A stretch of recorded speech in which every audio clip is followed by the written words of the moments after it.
बिस्मिल्लाहिर्रहमानिर्रहीम नहमदुहु व नुसल्ली अला रसूलिहिल करीम अम्मा बाद वक़ाल अल्लाहु तबारक व तआला फ़िल क़ुरआनिल मजीद वल फ़ुरक़ानिल हमीद व मन युति'ल्लाह व रसूलहु फ़उलाइका मअल्लज़ीना अनअम अल्लाहु अलैहिम मिनन नबिय्यीन वस्सिद्दीक़ीन वश्शुहदाኢ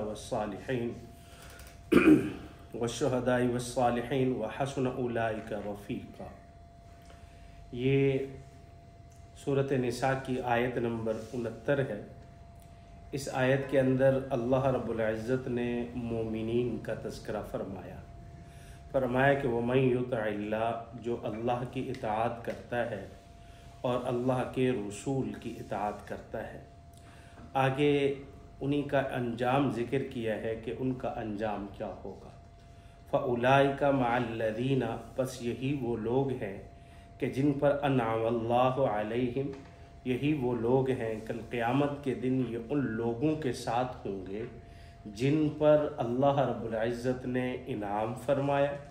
मिनन नबिय्यीन, खा वो नबियों से हों, वस्सिद्दीक़ीन या किससे हों, सिद्दीक़ीन से, वश्शुहदा या शुहदा से, वस्सालिहीन या सालिहीन नेक लोगों से। व हसुन उलाइका रफ़ीक़ा, और फरमाया कि यही लोग, व हसुना ये नेक लोग हैं और ये बेहतरीन साथी हैं। रफ़ीक़ा कहते हैं हम सफ़र को, साथी को। देखें, इन आयात में 4 किस्म के लोगों को ज़िक्र किया गया है। नबी को, नबीयीन, नबी किसे कहते हैं? नबी वो बरगुज़ीदा हस्तियाँ हैं जो अल्लाह रब्बुल इज़्ज़त की तरफ से मुंतखब हैं और अल्लाह रब्बुल इज़्ज़त की तरफ से हज़रत जिब्राइल अलैहिस्सलातु वस्सलाम उन पर वही लाते हैं और वो कौम की हिदायत और कौम की रहनुमाई के लिए मुंतखब किए गए हैं। ये नबी हैं। और फिर उसके बाद आगे दूसरे नंबर पर हैं सिद्दीक़ीन। सिद्दीक़ीन किसे कहते हैं? वैसे तो सिद्दीक़ सच्चे को कहते हैं या तस्दीक करने वाले को कहते हैं। यहाँ सिद्दीक़ीन का मकाम और मर्तबा ये बयान किया गया कि वो लोग के जो बग़ैर किसी दलील के अंबिया के लाए हुए अहकाम और अंबिया की तस्दीक करते हैं और हुक्म इलाही की तस्दीक करते हैं, वो क्या है? वो सिद्दीक़ीन में से, बग़ैर किसी दलील के। सैयदना सिद्दीक़ अकबर रज़ियल्लाहु ताला अन्हु को सिद्दीक़ का लक़ब भी इस वजह से दिया गया कि उन्होंने रसूलुल्लाह सल्लल्लाहु अलैहि वसल्लम की बग़ैर किसी दलील के तस्दीक फरमाई। ख़ुसूसन जब वाक़या मेराज के मुताल्लिक़ आप सल्लल्लाहु अलैहि वसल्लम ने लोगों को बताया तो लोगों के यहाँ उस वक़्त मुशरिकीन मक्का और कुफ़ार के यहाँ एक अजीब सी बात थी कि भाई एक ही रात में इतना लंबा सफ़र कि हरम में मक्का से लेकर बैतुल मक़दस तक, फिर बैतुल मक़दस से लेकर आसमानों का सफ़र एक ही रात में, ये कैसे मुमकिन है? और जब हज़रत सैयदना सिद्दीक़ अकबर रज़ियल्लाहु ताला अन्हु के सामने ज़िक्र किया गया तो उन्होंने फरमाया कि मैं बिल्कुल तस्दीक करता हूँ, बल्कि अगर इससे भी कोई बढ़कर है तो मैं उसकी भी बग़ैर दलील के क्या करता हूँ? तस्दीक करता हूँ। तो सिद्दीक़ किसे कहते हैं? जो अंबिया के लाए हुए अहकाम की बग़ैर किसी दलील के क्या करे? तस्दीक करे। और उसके बाद आगे हैं शुहदा। शुहदा ये शहीद की जमा है। वैसे शहीद हर उस शख्स को कहते हैं जो अल्लाह रब्बुल इज़्ज़त के दीन को बुलंद करने की खातिर, इलाही कलिमतुल्लाह की खातिर मैदान जिहाद में अपनी जान को निछावर कर दे, वो शहीद है। और यहाँ हज़रात मुफस्सिरीन ने इसकी तफसीर ये बयान फरमाई है कि वो शख्स के जो अल्लाह रब्बुल इज़्ज़त के पाक पैगम्बर हज़रत मोहम्मद सल्लल्लाहु अलैहि वसल्लम के हर हुक्म पर जान देने के लिए हर वक़्त तैयार रहे, वो इसमें शामिल होगा। और उसके बाद आगे है चौथे नंबर पर सालिहीन। सालिहीन से मुराद नेक और नेक लोग हैं, नेक बख्त हैं, यानी नेक वो लोग हैं कि जिन्होंने अपने नफ्सों को गुनाहों से पाक करके अपने दिलों के अंदर अल्लाह रब्बुल इज़्ज़त के अहकाम की पाबंदी को भर रखा है। यानी उन्होंने अपनी फितरत को ऐसा बनाया है कि जो फितरत हर वक़्त नेकी पर क्या करती है? उसको राग़िब करती है। इसी वजह से कहते हैं कि अल्लाह ताला से दुआ फरमाई जाए, अल्लाह ताला से ये दुआ की जाए कि ए अल्लाह मुझे अहले सआदत में से बनाना, अहले शकावत में से ना बनाना। क्यों? इसलिए कि अहले सआदत किसे कहते हैं? अहले सआदत की एक आसान सी तारीफ मैं ये करता रहता हूँ कि अहले सआदत वो है कि जिसके लिए नेकी के काम आसान हो जाए, वो अहले सआदत में से है। और अहले शकावत वो है कि जिसके लिए नेकी के काम मुश्किल हों और गुनाह के काम उसके लिए क्या हो जाए? आसान हो जाए। इसकी छोटी सी एक मिसाल आपको देता हूँ कि एक शख्स मस्जिद के करीब, बिल्कुल उसका मस्जिद के करीब घर है। अब जब आज़ान होती है तो पांचों आज़ानों की आवाज़ उसके घर के हर फर्द के कान में पड़ती है, हत्ता कि तकबीर की आवाज़ भी आती है। और फिर उसको नमाज के लिए घर के अंदर ऐसे अफराद मौजूद हैं जो जगाने वाले, बताने वाले हैं। वुज़ू के लिए पानी भी मुहैया है और नमाज के लिए पहनने के लिए साफ़ कपड़े, पाक कपड़े भी मौजूद है। तो अब फरमाए कि ये शख्स, इसके लिए नेकी आसान है। क्यों? नेकी के मौक़े मौजूद है। और दूसरा ये है कि फरमाए कि एक शख्स दूर है, ऐसी जगह पर है कि जहाँ करीब कोई मस्जिद नहीं, ना अजान की आवाज़ आती है, ना वहाँ माहौल इस्लामी और मुसलमानों का है, और ना कोई टाइम टेबल का पता है। तो अब ऐसा शख्स भी नमाज तो पढ़ेगा, लेकिन फरमाए कि ऐसे शख्स के लिए क्या होगा? ऐसे शख्स के लिए नेकी के मौक़े मुश्किल हैं, दूर है, ये अहले शकावत में से। तो इसलिए फरमाया कि अल्लाह ताला से दुआ कीजिए कि अल्लाह ताला नेकी के मौक़े हमारे लिए क्या कर दे? आसान कर दे। अब ये जो आयत है, इस आयत के बारे में अल्लामा इब्ने कसीर रहमहुल्लाह ने फरमाया कि हज़रत आयशा सिद्दीक़ा रज़ियल्लाहु ताला अन्हा फरमाती हैं कि एक सहाबी रसूलुल्लाह सल्लल्लाहु अलैहि वसल्लम की खिदमत में आया और उसने आकर अर्ज़ किया कि या रसूलल्लाह सल्लल्लाहु अलैहि वसल्लम, मैं आपसे बहुत ज़्यादा मोहब्बत करता हूँ और आपकी मोहब्बत इतनी दिल में है कि जब तक आपको ना देखूं तो उस वक़्त तक मुझे चैन नहीं आता, बेचैन रहता हूं, और जब आपको मैं देख लूं तो फिर मुझे चैन आ जाता है, सुकून आ जाता है। तो अब मुझे फ़िक्र लाहिक हो रही है कि कल क़यामत के दिन जब आप दुनिया से, अब तो दुनिया में मौजूद है, जब मुझे मोहब्बत तड़पाती है तो मैं आपकी खिदमत में आ जाता हूँ और आपकी ज़ियारत कर लेता हूँ, लेकिन जब आप दुनिया से रुखसत हो जाएंगे तो फिर उस सूरत में मैं आपकी ज़ियारत कैसे कर सकूँगा? मुझे कैसे बेचैनी मेरी दूर हो सकेगी? तो इस पर फरमाया कि ये आयत नाज़िल हुई है कि वो लोग के जिन्होंने क्या किया? अल्लाह और उसके रसूल की इताअत की है, वो कल क़यामत के दिन नबीयीन, सिद्दीक़ीन, शुहदा और सालिहीन के साथ होंगे। देखिए, जन्नत के अंदर मुख्तलिफ़ किस्म के मकामात हैं। जन्नत के अंदर आला मकाम भी और अदना मकाम भी, कि वहाँ आपस में मुलाकात किस तरह होगी। एक आम जनती की आला मकाम पर, यानी नबीयीन, सिद्दीक़ीन, शुहदा, इनके मुलाकात की मजालिस वहाँ मुनाक़िद होंगी और इन मजालिस को हदीस मुबारका में मुख्तलिफ तरीके से ज़िक्र किया गया। एक हदीस मुअत्ता इमाम मालिक में है, हज़रत अबू सईद खुदरी रज़ियल्लाहु ताला अन्हु की रिवायत है। फरमाते हैं कि जब अहले जन्नत अपनी खिड़कियों से, वो अपने बाला खानों से ऊपर बैठ के वो अपने से ऊपर वाले जन्नतियों की ज़ियारत करते रहेंगे, उनको देखते रहेंगे, जैसा कि फरमाया कि तुम दुनिया में चमकते हुए सितारों को देखते हो। और इसी तरीके से फरमाया कि दूसरी हदीस में आता है, इब्ने जरीर ने ये रिवायत रबी से नकल की है। फरमाते हैं कि रसूलुल्लाह सल्लल्लाहु अलैहि वसल्लम ने फरमाया कि ऊंचे दर्जात वाले जन्नती वो नीचे आकर नीचे वाले दर्जात वाले जन्नतियों से मुलाकात करेंगे और उनके साथ मजालिस करेंगे। और इसी तरह एक दूसरी हदीस में भी आता है कि रसूलुल्लाह सल्लल्लाहु अलैहि वसल्लम ने फरमाया कि नीचे दर्जात वाले जन्नतियों को ऊपर वाले मकाम वाले जन्नतियों के यहाँ ले जाया जाएगा और ये वहाँ बैठकर उनके साथ मजालिस करेंगे, मुलाकात करेंगे। तो जन्नत के अंदर एक दूसरे से मुलाकात और एक दूसरे के साथ बैठना, मजालिस करना, यह हदीस मुबारका से कसरत के साथ क्या है? साबित है। तो इस वजह से इस आयत के अंदर भी यही है कि वो उन नबीयीन, सिद्दीक़ीन, शुहदा के साथ होंगे। क्या मतलब? यानी उनके मकाम और मर्तबे ऐसे होंगे, ऐसे मकाम पर होंगे कि उनका आपस में मुलाकात करना एक दूसरे के साथ क्या हो जाएगा? आसान होगा। जैसे एक हदीस मुबारका में आता है, इमाम तिबरानी अलैहि रहमा ने मुअज्जम कबीर के अंदर एक हदीस जिक्र की है, हज़रत अब्दुल्ला बिन उमर रज़ियल्लाहु ताला अन्हु से रिवायत की है। हज़रत अब्दुल्ला बिन उमर रज़ियल्लाहु ताला अन्हु फरमाते हैं कि एक हबशी और नस्ल सहाबी रसूलुल्लाह सल्लल्लाहु अलैहि वसल्लम के पास आया और आकर अर्ज़ किया कि या रसूलुल्लाह सल्लल्लाहु अलैहि वसल्लम, आप नबी हैं, आप हुस्न सूरत में हमसे बहुत ज़्यादा आगे हैं, आप हसीन हैं, खूबसूरत हैं, अल्लाह के नबी हैं और आप अल्लाह पर ईमान ले आए हैं।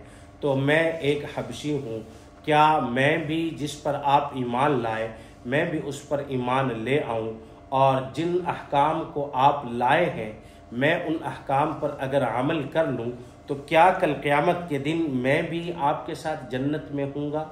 लेकिन मैं तो एक क्या हूँ, सियाह फाम इंसान हूँ, बदसूरत इंसान हूँ। तो इस पर रसूलुल्लाह सल्लल्लाहु अलैहि वसल्लम ने फरमाया कि हाँ, अगर आप ईमान ले आए और फिर वो आमाल किए कि जो अहकाम मैं लाया हूँ, तो फिर कल क़यामत के दिन अल्लाह ताला आपकी इस सियाही को सफ़ेदी के साथ तब्दील फरमा देंगे और आपकी इस बदबू को खुशबू से तब्दील कर देंगे और आपकी ये चेहरे की सफ़ेदी 1000 साल की मसाफत से दूर से चमकती हुई नज़र आएगी। तो वहाँ आप सियाह फाम नहीं बल्कि एक खूबसूरत हसीन जवान की शक्ल में कल जन्नत के अंदर पेश किए जाएंगे। इसी तरह एक वाक़या खैबर के मौके का भी आता है। ये खैबर सन 7 हिजरी में मुहर्रमुल हराम के महीने में ये गज़वा हुआ है। ये खैबर में यहूद के बड़े मजबूत किले थे जिन्होंने यहूद ने वहाँ जाके मुहासरा कर लिया था और रसूलुल्लाह सल्लल्लाहु अलैहि वसल्लम ने तकरीबन 1 माह के करीब यहूदियों का वहाँ मुहासरा किया। तो मुहासरा किया हुआ है तो यहूदियों का एक ग़ुलाम था, सियाह फाम ग़ुलाम, वो बकरियां चराता था। वो बकरियां चराते चराते आकर इस तरफ देखा कि मुसलमानों ने पड़ाव डाला हुआ है। तो वो मुसलमानों के लश्कर में आया और आकर बातचीत की और कहा कि तुम्हारा सरदार कौन है, कहाँ है? तो उन्होंने इशारा किया कि ये सामने खैमे में हमारे सरदार। वो हैरान हुआ कि एक आम सा खैमा जो खजूर के तनों से बना हुआ है, एक आम सा खैमा, तो इस खैमे में एक सरदार, उसके जहन में था कि जैसे सरदार की एक शान और शौकत ठाट बाट होती है तो उसी एतबार से उसमें रह रहे होंगे। तो बिल आखिर वो उसमें अंदर चले गए, सलाम किया और आप सल्लल्लाहु अलैहि वसल्लम से मुलाकात की। तो आप सल्लल्लाहु अलैहि वसल्लम से फरमाया कि आप कौन हो, आप क्या लाए हो? आप सल्लल्लाहु अलैहि वसल्लम ने उसको बताया और इस्लाम की दावत दी। अब उसने कहा कि अगर मैं इस्लाम ले आऊं तो मुझे क्या मिलेगा? आप सल्लल्लाहु अलैहि वसल्लम ने फरमाया कि अगर आप इस्लाम ले आए तो आप हमारे भाई बन जाओगे, हम आपको गले से लगाएंगे। वो हैरान हुए कि आके मुझे गले से लगाओगे? अगर अच्छा मुझे ये बताओ कि मैं इस्लाम ले आऊँ तो आप मेरी क्या ज़मानत देते हैं? तो आप सल्लल्लाहु अलैहि वसल्लम ने फरमाया कि आप अगर इस्लाम ले आए और नेक अमल करें तो मैं कल क़यामत के दिन तुम्हारी जन्नत की ज़मानत देता हूँ। तो अब वो शख्स इस्लाम ले आया। जब इस्लाम ले आया तो आप सल्लल्लाहु अलैहि वसल्लम से पूछने लगा कि मेरे लिए क्या हुक्म है? आप सल्लल्लाहु अलैहि वसल्लम ने फरमाया कि नमाज का वक्त नहीं कि आपको नमाज का हुक्म किया जाए, ज़कात के लिए आप साहिब निसाब नहीं कि आपको ज़कात का हुक्म दिया जाए, हज के अय्याम नहीं कि आपको हज की दावत दी जाए। हाँ, अलबत्ता इस वक्त जो एक इबादत है जो तलवार के साए तले अदा हो रही है, वो जिहाद जैसी इबादत है, वो हो रही है, तो आप उसको करें। तो इससे पहले आप सल्लल्लाहु अलैहि वसल्लम ने फरमाया कि आप जिस आका की बकरियां चरा रहे हैं वो पहले बकरियां वापस करके आए। अब यहाँ अंदाज़ा लगाए कि आप सल्लल्लाहु अलैहि वसल्लम यहूद के साथ मुहासरा किया हुआ है और उनका माल गनीमत है, मुसलमानों के लिए हलाल है, लेकिन इसके बावजूद आप सल्लल्लाहु अलैहि वसल्लम क्यों हुक्म दे रहे हैं? उसकी वजह यह है कि उस गुलाम की उस आका के साथ एक मुआहिदा हुआ था बकरियों के चराने का, वो मुआहिदे के तहत उसकी मिल्क में थे। इसलिए आप सल्लल्लाहु अलैहि वसल्लम ने फरमाया कि पहले अपने उस मुआहिदे को पूरा करते हुए उनकी इस मिल्क बकरियों को आप वापस करके आए। अब वो वापस करके आए और जिहाद में शरीक हो गए, शहीद हो गए। जब जंग ख़त्म हुई तो सहाबा शुहदा को देख रहे हैं। आप सल्लल्लाहु अलैहि वसल्लम मैदान जंग में देखा सहाबा की तरफ तो एक जगह पे सहाबा जमा, पूछा क्या हुआ? फरमाया कि या रसूलुल्लाह सल्लल्लाहु अलैहि वसल्लम, यहाँ एक ऐसे शख्स है कि हम में से उसको कोई नहीं जानता। आपने फरमाया घाटो ज़रा मुझे देखने दो। आप सल्लल्लाहु अलैहि वसल्लम ने जब उसे देखा तो फरमाया कि हाँ, इस शख्स को मैं जानता हूँ। फरमाया कि ये वो शख्स है कि जो जन्नतुल फिरदौस में दाखिल है और जिसको मलाइका गुस्ल दे रहे हैं। ये वो सहाबी है कि जिसने ना कभी एक सजदा किया है, ना एक नमाज अदा की है और ना ज़कात अदा की, लेकिन क्या है, जन्नत के अंदर चला गया। ये उसका मकाम है। तो ये अल्लाह रब्बुल इज़्ज़त ने उनको ये मकाम, क्यों? इसलिए कि हदीस मुबारका में आता है कि कुफर जो है वो पिछली तमाम बुराइयों जो इस्लाम लाना है, इस्लाम लाना कुफर की पिछली तमाम बुराइयों को ख़त्म कर देता है। जब एक आदमी इस्लाम ले आया तो इस्लाम से कबल जितनी बुराइयां थी, शिरक था, ग़ीबत थी, ज़िना था, कत्ल था, चोरी थी, सब कुछ, वो फरमाए कि सब का सब इस्लाम लाने से गुनाह क्या हो जाते हैं, ख़त्म हो जाते हैं। अब वो फ़ौरन क्या हो गया, शहीद हो गया। तो अल्लाह रब्बुल इज़्ज़त ने उसको जन्नतुल फिरदौस अता फरमाई है। तो इसलिए फरमाया कि सिद्दीकीन, शुहदा और सालिहीन, जब ये कब इनके साथ रफ़ाकत मिलेगी, रफ़ाकत तब मिलेगी, रफ़ाकत से मिलने से कबल दो शर्तें बयान की गई। अल्लाह और उसके रसूल सल्लल्लाहु अलैहि वसल्लम की इताअत करना है। एक हदीस मुबारका में आता है, सही मुस्लिम शरीफ और सही बुखारी शरीफ, सही हैन में ये हदीस आई है। सही हैन किसे कहते हैं? देखें, सही बुखारी ऐसी हदीस जिसको इमाम बुखारी ने भी नकल किया हो, जिसको इमाम मुस्लिम ने भी नकल किया हो, उस हदीस को सही हैन की हदीस भी कहते हैं। और आम तौर पर उस हदीस के आखिर में अरबी में मुत्तफ़क़ुन अलैह लिखा हुआ होता है। मुत्तफ़क़ुन अलैह का मतलब भी यही है कि ये हदीस किस में आई है, सही बुखारी और सही मुस्लिम में आई है। तो सही मुस्लिम में एक हदीस है और सही बुखारी में एक हदीस है कि जनाब रसूलुल्लाह सल्लल्लाहु अलैहि वसल्लम के एक सहाबी हैं, रबिया बिन काब अस्लमी रज़ी अल्लाह तआला अन्हु। ये रबिया बिन काब अस्लमी रज़ी अल्लाह तआला अन्हु रसूलुल्लाह सल्लल्लाहु अलैहि वसल्लम के लिए वुज़ू के पानी को तैयार किया करते थे। वुज़ू और इस्तंजे के लिए आप सल्लल्लाहु अलैहि वसल्लम को पानी भर के दिया करते थे। हज़रत रबिया फरमाते हैं कि एक दफ़ा मैं रसूलुल्लाह सल्लल्लाहु अलैहि वसल्लम के करीब ठहरा हुआ था। आप सल्लल्लाहु अलैहि वसल्लम ने मुझे देखकर फरमाया कि रबिया, मांगो, क्या मांगना चाहते हो, मुझसे मांगो, आप क्या मांगना चाहते हैं। हज़रत रबिया रज़ी अल्लाह तआला अन्हु फरमाते हैं, मैंने रसूलुल्लाह सल्लल्लाहु अलैहि वसल्लम की तरफ देखकर फरमाया, ऐ अल्लाह के रसूल, मैं जन्नत में आपकी रफ़ाकत चाहता हूँ। मैं जन्नत में आपकी, क्या मतलब, यानी दुनिया में तो आपके साथ हैं, आपकी मजालिस में भी बैठ रहे हैं, आपके वाज़ो नसीहत को भी सुन रहे हैं, आपके अहकाम पर अमल भी हो रहा है, लेकिन जन्नत में मैं आपकी रफ़ाकत चाहता हूँ। तो इसके जवाब में आप सल्लल्लाहु अलैहि वसल्लम ने फरमाया कि रबिया, सजदों की कसरत के साथ मेरी मदद करो। क्या मतलब कि आप अल्लाह रब्बुल इज़्ज़त की बारगाह में सजदों की कसरत करो तो अल्लाह ताला तुम्हें क्या करेंगे, जन्नत में मेरी रफ़ाकत नसीब फरमाएंगे। इस पर हज़रत उलमा फरमाते हैं कि सजदों की कसरत यानी नवाफिल की अदायगी। फ़राइज़ तो हर इंसान ने हर हाल में पढ़ने ही पढ़ने हैं, वो साक़ित। मैं इसके बारे में एक और जुमला कहता हूँ कि जो शख्स फ़र्ज़ नहीं पढ़ेगा ना, तो उसके लिए तो फिर कल आखिरत में दुर्रे रखे हुए, वो तो लगेंगे ही लगेंगे। तो जो शख्स फ़र्ज़ अदा करता है वो किसी पर एहसान नहीं करता, वो गोया कि अपने ऊपर जो ज़िम्मा है उस ज़िम्मे को वो क्या कर रहा है, उतार रहा है। अलबत्ता जो नवाफिल है वो अपने दर्जात की बुलंदी के लिए है। तो इसलिए रसूलुल्लाह सल्लल्लाहु अलैहि वसल्लम ने फरमाया कि सजदों की कसरत के साथ मेरी क्या करो, मुआमलत फरमाओ। और इसी तरह देखें, हदीस मुबारका में आता है, आप सल्लल्लाहु अलैहि वसल्लम के एक सहाबी थे हज़रत सुअबान। हज़रत सुअबान रज़ी अल्लाह तआला अन्हु से रसूलुल्लाह सल्लल्लाहु अलैहि वसल्लम बड़ी मोहब्बत किया करते। हज़रत सुअबान जब तक आप सल्लल्लाहु अलैहि वसल्लम की ज़ियारत ना कर लेते उस वक़्त तक इनको चैन नहीं आता था। एक दफ़ा कुछ देर गुजर गई, आप सल्लम की ज़ियारत ना हुई तो चेहरा गमगीन सा, लटका हुआ चेहरा, और जैसे एक किसी की जुदाई और फ़राक़ के अंदर एक इंसान गम की कैफियत में होता है, इस कैफियत में थे। आप सल्लल्लाहु अलैहि वसल्लम की खिदमत में आए तो आप सल्लल्लाहु अलैहि वसल्लम ने पूछा कि सुअबान, चेहरे को क्या हुआ? तो उन्होंने फरमाया कि या रसूल अल्लाह, मैं जब तक आपकी ज़ियारत ना कर लूँ तो उस वक़्त तक मुझे सुकून और मुझे चैन नहीं मिलता, वगरना मेरी गम की कैफियत होती है। जब आप सल्लल्लाहु अलैहि वसल्लम ने ये सुना तो आपने इस पर फरमाया कि अल मरउ मा मन अहब्बा, कि कल क़यामत के दिन आदमी उसी के साथ होगा जिसके साथ वो क्या करता है, मोहब्बत करता है। और फरमाया कि एक दूसरी हदीस में ये भी आता है कि मन तशब्बह बिक़ौमिन फहुवा मिनहु, कि जो कौम, जो शख्स जिस कौम की मुशाबियत इख्तियार करता है, कल क़यामत के दिन ये शख्स उन्हीं में से उठाया जाता है। देखिए, एक शख्स अहलुल्लाह के साथ मोहब्बत रखता है, जैसे एक हदीस में आता है ना कि आप सल्लल्लाहु अलैहि वसल्लम ने फरमाया कि कुन आलिमा, आलिम बनो, और दूसरे नंबर पर फरमाया कि आओ मुतअल्लिमा, आलिम नहीं बन सकते तो तालिब इल्म बनो। तीसरे नंबर पर फरमाया कि आओ मुस्तमिया, अगर तालिब इल्म भी नहीं बन सकते तो फिर इन उलमा को सुनने वाले बनो।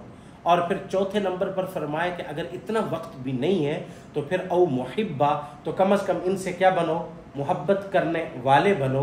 और फिर फरमाया कि वला तकुन खामिसा, के पांचवें ना बनना वगरना क्या हो जाओगे, हलाक हो जाओगे। पांचवें का मतलब क्या है कि इनसे नफरत और इनसे बुग़्ज़ ना रखना वगरना क्या हो जाओगे, हलाक हो जाओगे। तो अब यहाँ देखें हदीस मुबारका में कल क़यामत के दिन जब जनती जन्नत में होंगे, जहाँ एक दूसरे को मुख्तलिफ मकामात, जैसे एक जनती का आला दर्जे का मकाम, दूसरे का उससे कम का मकाम, तो वहाँ जैसे एक दूसरे से मुलाकात होगी, इसी तरह फरमाया कि अल्लाह रब्बुल इज़्ज़त का दीदार और अल्लाह रब्बुल इज़्ज़त की ज़ियारत भी वहाँ एक मुसलमान और जनती को होगी। क्योंकि देखिए एक हदीस मुबारका में आता है कि रसूलुल्लाह सल्लल्लाहु अलैहि वसल्लम ने फरमाया, हज़रत अनस रज़ी अल्लाह तआला अन्हु की ये रिवायत है, हज़रत अनस फरमाते हैं कि जनाब रसूलुल्लाह सल्लल्लाहु अलैहि वसल्लम ने फरमाया कि जब जनती जन्नत में सुकून और राहत हासिल कर चुके होंगे तो अचानक देखेंगे कि आसमान की तरफ, ऊपर की तरफ एक नूर जलवा फरोज होगा, और जनती अपने सरों को जब ऊपर बुलंद करेंगे तो वो अल्लाह रब्बुल इज़्ज़त का दीदार होगा, वो दीदार इलाही होगा। और इसी तरह एक दूसरी रिवायत में आता है कि हर जुमे के दिन जनतियों को अल्लाह रब्बुल इज़्ज़त का दीदार कराया जाएगा। इसी वजह से इस जुमे को यौमुल मजीद भी कहा गया है, क्योंकि कल क़यामत के दिन जब इनको जन्नत में सारी नेमतें मिल जाएंगी और फिर जुमे के दिन एक मजीद नेमत मिलेगी, और वो मजीद नेमत क्या होगी, अल्लाह रब्बुल इज़्ज़त का दीदार होगा। और एक इसी तरह दूसरी हदीस में भी आता है कि रसूलुल्लाह सल्लल्लाहु अलैहि वसल्लम ने फरमाया कि जो आला दर्जे के जनती होंगे उनको जन्नत के अंदर अल्लाह रब्बुल इज़्ज़त का सुबह के वक़्त भी दीदार होगा और शाम के वक़्त भी क्या होगा, दीदार होगा। और जो अदना दर्जे के होंगे तो उनके मकाम और मर्तबे के एतबार से दीदार होगा। बाज़ जो अदना के हैं उनको ज़िंदगी में एक मरतबा दीदार होगा, और जो उससे ऊपर हैं तो उनको हफ्ते में एक दीदार होगा। जो आला दर्जे के जनती हैं उनको सुबह शाम अल्लाह रब्बुल इज़्ज़त का क्या होगा, जन्नत में दीदार होगा। तो इस आयत के अंदर अल्लाह रब्बुल इज़्ज़त ने यही फरमाया, वमन युतिइल्लाह, जो अल्लाह और उसके रसूल की इताअत करते हैं, फ़उलाइका, पस यही लोग हैं, मअल्लज़ीना, क्या होंगे, ये उन लोगों के साथ होंगे, अनअमल्लाह, के जिन पर अल्लाह ने क्या फरमाया, इनाम फरमाया। वो किस में से हैं जिन पर अल्लाह ने इनाम फरमाया, नबीयीन, सिद्दीकीन, शुहदा और सालिहीन में से है। व हसुन उलाइका रफ़ीक़ा, और फरमाया कि ये क्या है, ये नेक लोग हैं और ये बेहतरीन रफ़ीक है। वज़ालिकल फ़ज़्लु मिनल्लाह, और फरमाया कि ये फ़ज़ल अल्लाह ताला की तरफ से है, और काफ़ी है अल्लाह ताला, व कफ़ा बिल्लाहि अलीमा, और काफ़ी है अल्लाह ताला जानने वाले। अल्लाह ताला इंसानों को समझते हैं, इंसानों के आमाल को जानते हैं। दुआ है अल्लाह रब्बुल इज़्ज़त हमें कुरान मजीद को समझ कर फिर इस पर अमल करने की तौफ़ीक़ अता फ़रमाए। वमा अलैना इल्लल बलाग। जिस भाई ने इसके मुताल्लिक़ कुछ सवाल करना है।